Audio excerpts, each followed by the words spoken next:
Tripura athletics অ্যাসোসিয়েশনের উদ্যোগে এই প্রথমবারের মতো আগরতলা শহীদ ভগৎ সিং হোস্টেলে অনুষ্ঠিত হয় শারীরিক শিক্ষকদের প্রশিক্ষণ শিবির, যেখানে লেভেল 1 কোচের মাধ্যমে প্রশিক্ষণ দেওয়া হবে। আজকের এই অনুষ্ঠানে উপস্থিত ছিলেন স্পোর্টস কাউন্সিলের সেক্রেটারি সুকান্ত ঘোষ, যুব বিষয়ক ক্রীড়া দপ্তরের অধিকর্তা সত্যব্রত নাথ সহ অন্যান্যরা।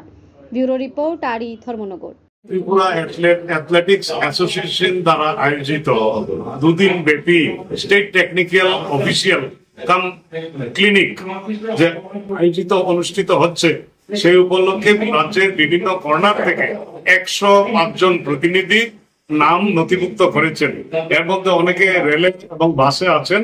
অলরেডি 85 জন উপস্থিত হয়ে গেছেন।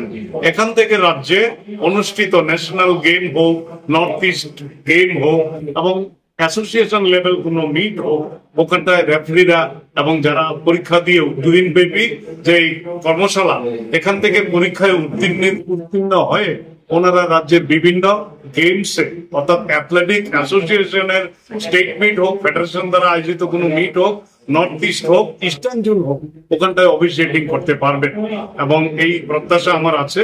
এবং 2 জন technical official level part 1 international referee 2 জন এসছেন।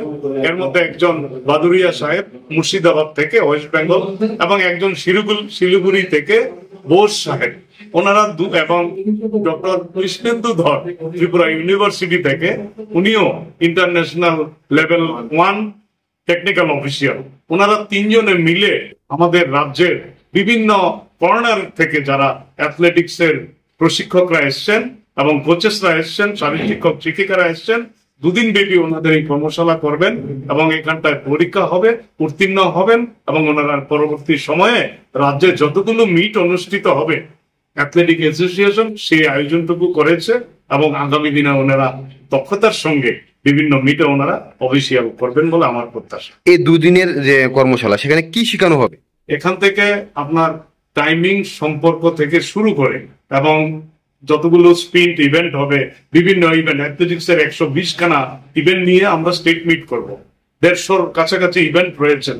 ওখানটায় বিভিন্ন ইভেন্টের উপর ওনারা পরীক্ষায় বসবেন এবং ওখান থেকে সার্টিফিকেট পাবেন, উত্তীর্ণ হবেন, তবেই ওনারা পরবর্তী সময়ে অফিসিয়াল হিসেবে নিজেদের দক্ষতা প্রমাণ করতে পারবেন। আদারওয়াইজ যারা পাস করবেন না, ওনারা কোনোদিন যখনই যেই প্রতিষ্ঠিত গেমগুলো হবে ওখানটায় অফিসিয়াল হতে পারবেন না। সে এই আয়োজন ত্রিপুরা রাজ্যে প্রথম ত্রিপুরা অ্যাথলেটিক অ্যাসোসিয়েশন করেছে এবং এখান থেকে 2 দিন ব্যাপী কর্মশালা করে ওনারা প্রশিক্ষণ নিয়ে কোর্স কমপ্লিট করবেন এবং পরীক্ষা দিয়ে পাস করে তবেই নেক্সট পর্যায়ে যাবেন। ধন্যবাদ সকলকে। আপনার পরিচয়টা?